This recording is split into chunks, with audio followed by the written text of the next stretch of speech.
សូមជូនរឿងនិទានចាប់តូចនិងខ្យល់កន្ត្រាក់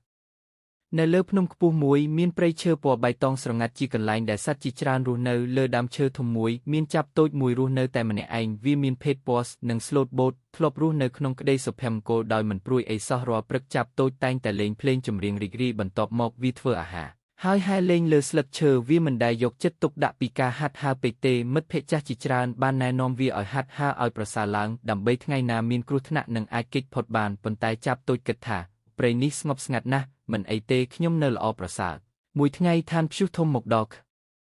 យកកន្ត្រាក់ធ្លាក់ទំនាបព្រៃដើមឈើធំក៏លឿងយ៉ាងខ្លាំងស្លឹកឈើហោះទៅគ្រប់ទិសចាប់តូចដែលកំពុងដេកលើសាឡាងស្ទុះភ្ញាក់ឡើងដោយសំឡេងដកធំវាលោតចេញពីសម្បកឈើដើម្បីព្យាយាមហើរចេញពីគ្រោះថ្នាក់ប៉ុន្តែវាមិនទាន់ហាត់ហើរល្អនោះទេ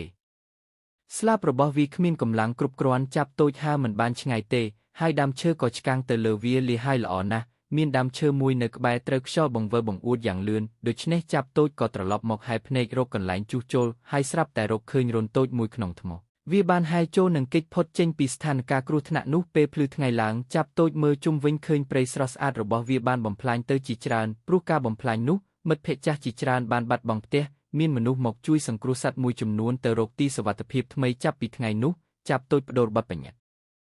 រៀងរាល់ថ្ងៃវាហាត់ហើរហើយស្វែងយល់ពីបច្ចេកទេសដើម្បីឆ្លើយតបនឹងគ្រោះថ្នាក់វាបានសរសេរទៅលើថ្មមួយកុំមើលងាយអ្វីដែលអាចកើតឡើងត្រៀមខ្លួននៅរៀងរាល់ពេល